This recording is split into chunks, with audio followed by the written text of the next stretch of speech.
reciting What Stephen Lawrence Has Taught Us by Benjamin Zephaniah. We know who the killers are. We have watched them strut before us as proud as sick Mussolinis. We have watched them strut before us compassionless and arrogant. They parade before us like angels of death protected by the law. It is now an open secret. Black people do not have chips on their shoulders. They just have injustice on their backs, injustice on their minds. And now we know that the road to liberty is as long as the road from slavery. The death of Stephen Lawrence has taught us to love each other and never to take the tedious task of waiting for a bus for granted. Watching his parents, watching the cover-up, begs the question, what are the trading standards here? Why are we paying for a police force that will not work for us? The death of Stephen Lawrence has taught us that we cannot let the illusion of freedom endow us with a false sense of security as we walk the streets. The whole world can now watch the academics and the super cops struggling to define institutionalized racism as we continue to die in custody, as we continue emptying our pockets on the pavements, and we continue to ask ourselves, why is it so official that Black people are so often killed without killers?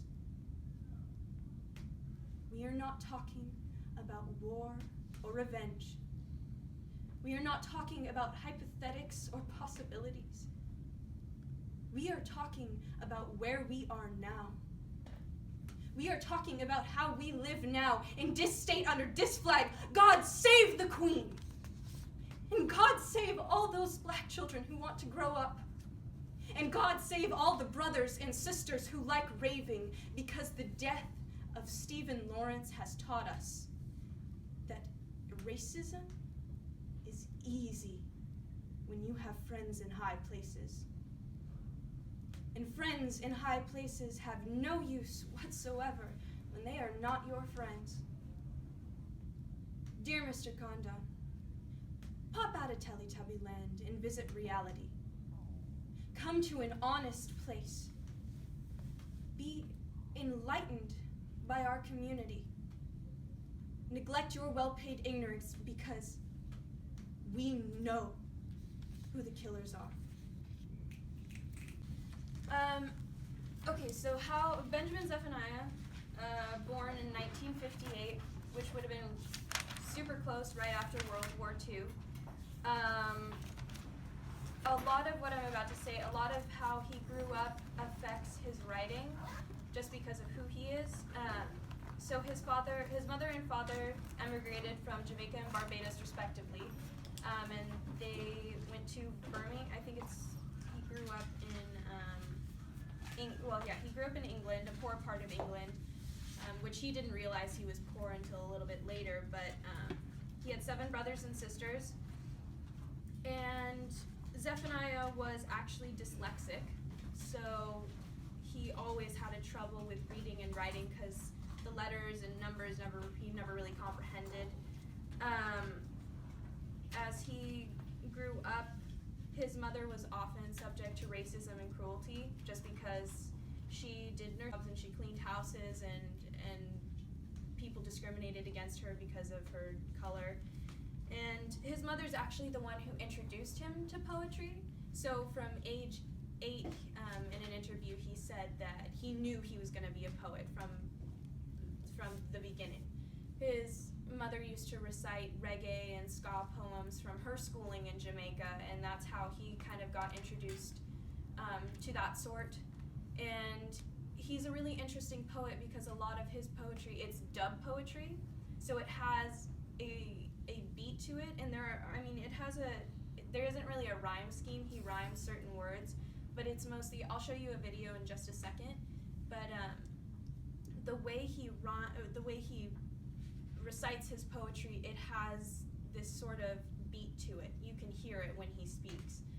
And so dub poetry, just make sure you know that term when it comes to him, or reggae poetry, whichever you prefer. So it's rooted in Jamaican culture, and dub poetry is a form of verse that rose popular in Jamaica and England during the 1970s. Right around from a young age, he was exposed to it, and he's one of the most influential people when it comes to that form of poetry. So dub poetry, influenced by the rhythms of reggae music, included subjects such as protesting racism and police brutality,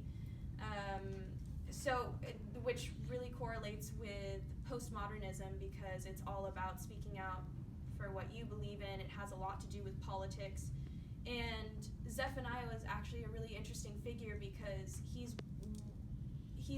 one of the most recognizable poets in England, just because during his lifetime, pretty much through the 70s through 90s, a lot of his poetry was televised, just because he was on the front lines protesting against, he was protesting against, I have it here somewhere, but education, like I said, police brutality was a large factor, just against the government in general.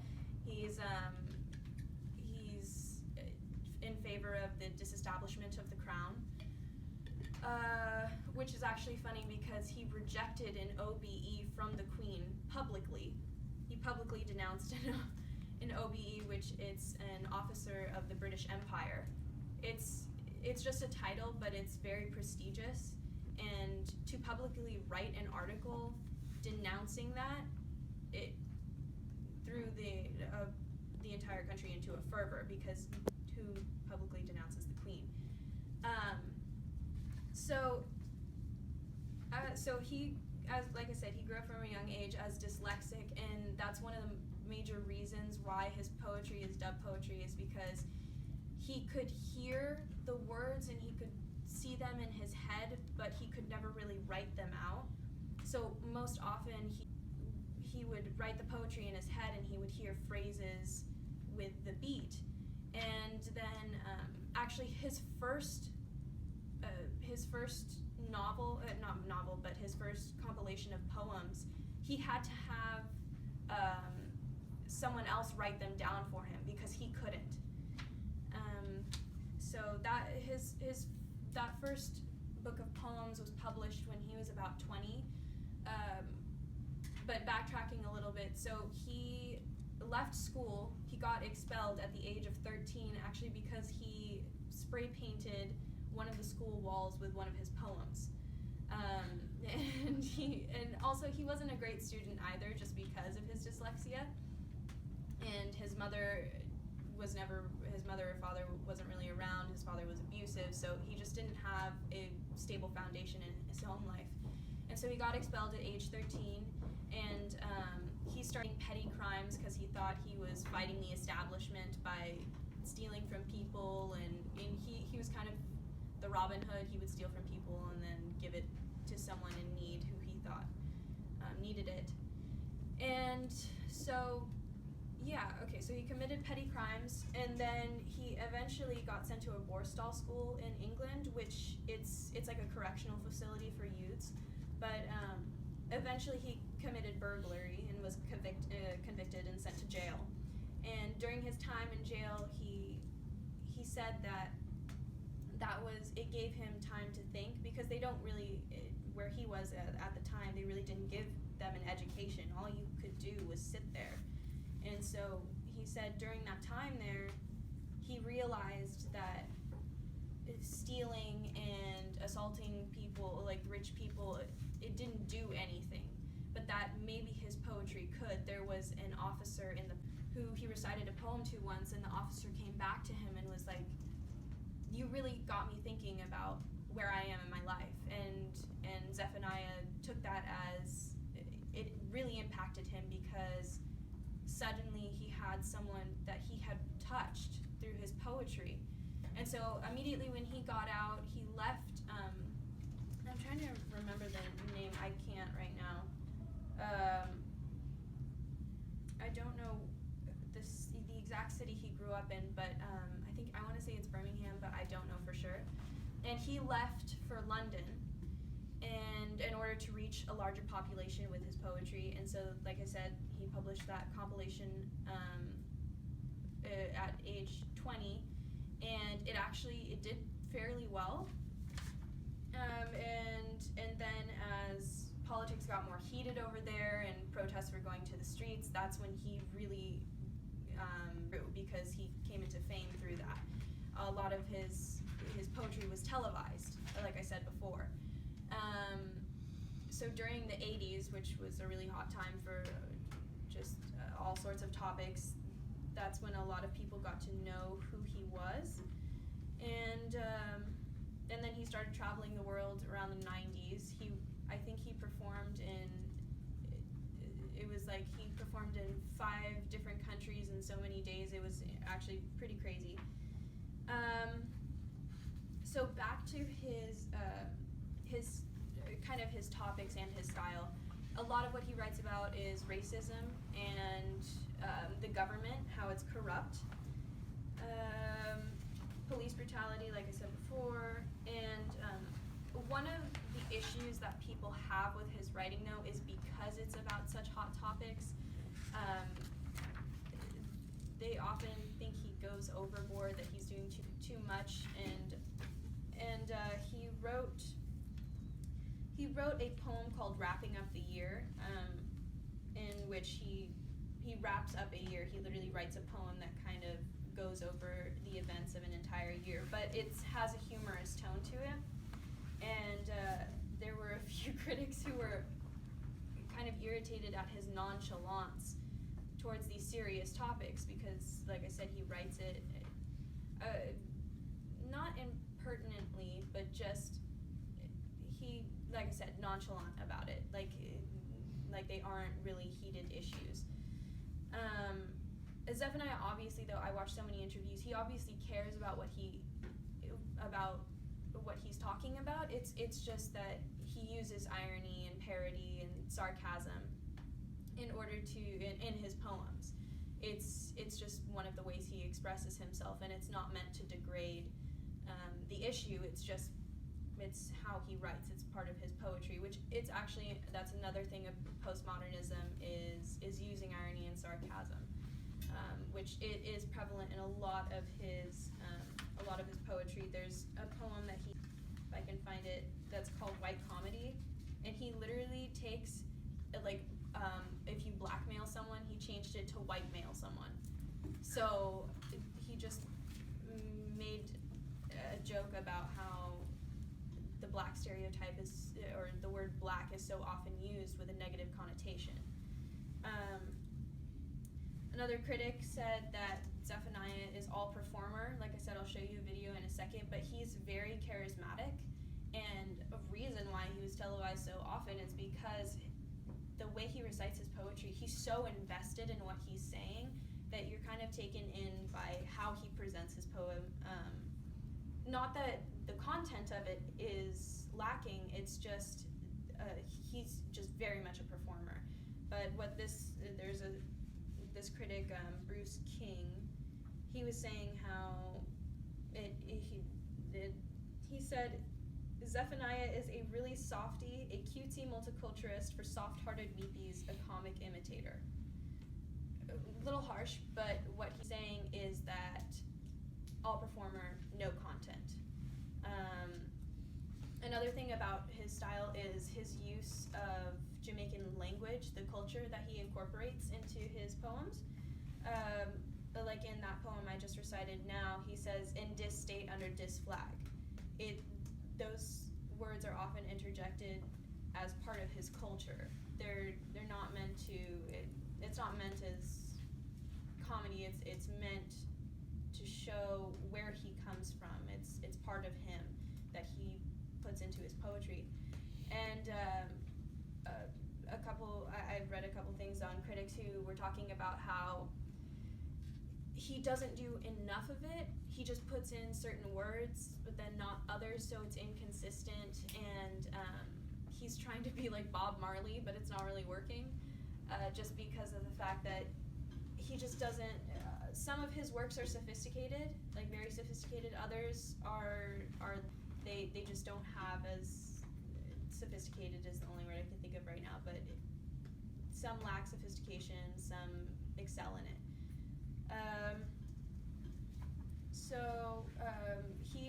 He's also a vegan.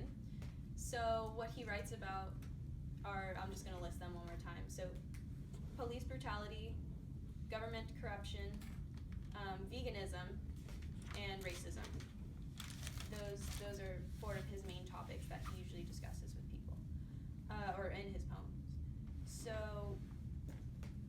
okay, that's a lot of it, because all he's been doing since age 20, like I said, through the 80s, he's just been fighting fighting for what he believes in. So I'm gonna show you, if this will turn, I'm gonna show you a video of one of his poems. This is called Wrong Radio Station, and wrong is spelled R-O-N-G.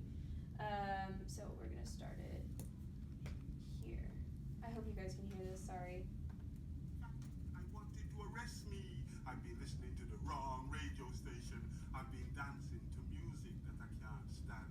I've been reciting commercials to my girlfriends. I've been trying to convince myself that what I really need is a sunbed and a mortgage and some hairspray, the kind of hairspray that will wash my grey blues away. I've been trying to convince myself that I could ease my conscience if I gave a few pence or a few cents to a starving baby in Africa. Because African babies need my favors. Because Africa is full of dictators. And oh yeah, globalization will bring salvation. I've been listening to the wrong radio station. I thought my neighbor's phone's an axis of evil. I want to go kill people. I've been listening to the wrong radio station. I was sure I didn't inhale, so why is my mind going stale? I've been listening to the wrong radio station. I'm beginning to believe that all Muslims are terrorists and Christian terrorists didn't exist. I believe that terrorism couldn't be done by governments, not our governments, not white governments. I just could not see what was wrong with me. I gave hungry children hamburgers, you see. I'm beginning to believe that our children were better than their children. Their children were dying from terrorism, but I couldn't hear their children call. And a child from Palestine simply didn't count at all. What despair! No children! I was not aware. I've been listening to the wrong radio station. Okay, so as you can see, he moves a lot and he's very into his poetry. So I just wanted to show you that because you don't understand unless you watch how he recites his poetry. So that's him, actually, that's 2016. That's really recent. But he recites like that for all of his poetry. But if you can tell when you listen to it, the wrong radio station. It all has a certain beat and movement to it. So yeah, that's pretty much Benjamin Zephaniah though. We covered, I think, most of his life. Yeah, so let's go on to the poem then. I'll put it back.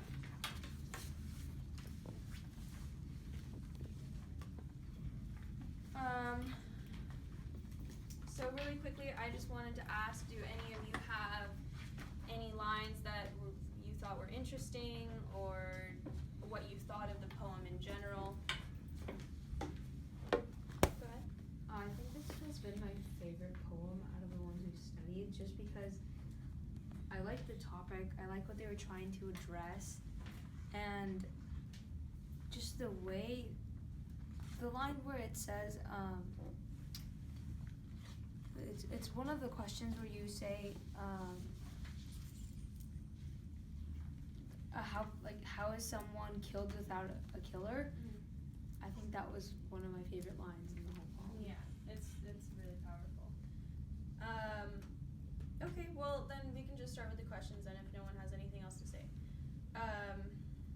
So I actually, not that we're gonna paraphrase or anything, but I wanted to take this poem line by line because when I read it slowly and dissected it, there is so much that's going on with this poem that you just don't notice first read. So let's just start at the beginning, and we'll go, the questions are pretty much in order according to the poem. So really quickly, does anyone want to sum up, okay, a lot of you guys wrote the death of Zephaniah what does that mean? Like, what is the actual event surrounding that? Beyonce, Where are you asking again? okay, so the death of Zephaniah. Who is it? Who? Lawrence. I mean, oh my gosh, I'm sorry, guys. He's dead. The death of Stephen Lawrence. I apologize. Does anyone know the events surrounding that? Like, what happened? Okay, I so just go know ahead. the basics. It was a racially motivated crime. He was waiting at the bus stop, and he was stabbed. Or He was stabbed twice. Yeah. stabbed twice. The significance was it took 19 years after his murder for substantial evidence that came up out of nowhere, and it was during that time the family was treated very rudely because they were so intent on finding out who killed their son. A lot of coverage. Okay. Does anyone else want to add anything pertinent? Okay. So also, I'm just gonna add a couple things because she actually covered it really well. So, like she said, 20 years later, they did I think it was in 2007, they did a cold case review, and they found DNA linking them to people that they had arrested. Back in, this happened, the stabbing was in 1993, yeah, April 1993, and 5 men surrounded Lawrence, stabbed him twice, and then ran off, and it actually took the police force 4 days to even get a suspect for the murder. And the head of police just said, oh, well, we didn't know that we could arrest under reasonable suspicion. Which seems a little odd. That's like one of the most basic, it's really basic. Go ahead. Oh yeah, I remember watching a television show about it. It was Dobson and Norris come to find out he was a friend of the head policeman. Yeah, so also there's a name referenced in the poem that I just want to address really quick. Do you know if I'm saying it correctly, Mr. Condon? Yeah. Okay. So he was head of the MPS, which is the Metropolitan Police Service. At the time, I think he was in office from 1993 to 2000, or had that role. And he refused to step down despite the fact that they just kind of let this case be pushed under the rug when they said that there was insufficient evidence to convict anyone. And in 1998, after a public inquiry, the MPS was classified as institutionally racist, which means, does anyone want to define institutional racism? Okay, go ahead. I found that it was racism led by an individual or a small group that all shared similar meanings and beliefs, and yeah. Okay, anyone want to add to that? Go ahead. I kind of have known the term as something that is like a social sort of racism, where it's almost like a psychological type of thing, where it's not necessarily an explicit racism, but it's an accepted behavior, an accepted culture of a specific group, or yeah. Okay, Zane, what were you gonna say? Well, I was just going to kind of add a little bit to that. I was also thinking that institutional racism was racism with like companies and stuff, where like Hallie was saying, it's not technically it's not like explicit racism, but you know, it makes it harder for someone maybe of color or of a different culture to get a job or something, just because of their. Go ahead. I don't know if it was not super explicit, or the one I found online, is I wasn't familiar with the word before. I found it was the process of purposely discriminating against certain groups of people through the use of biased laws and practices. So using. Okay, so just to clarify, because Avery, you guys all had like pieces of it. It's institutional, which means it's like government, schools. It's just laws discriminating against someone based upon their ethnicity. So it's institutional racism. It's a group of people, and usually it has to do with the government that are discriminating against people.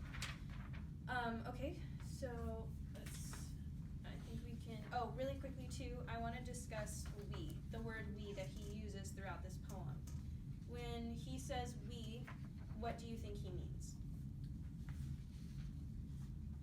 Like, who who is we?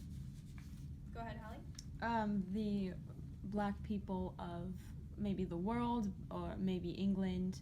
I think he speaks for all of them, kind of in that way of his culture. Yeah.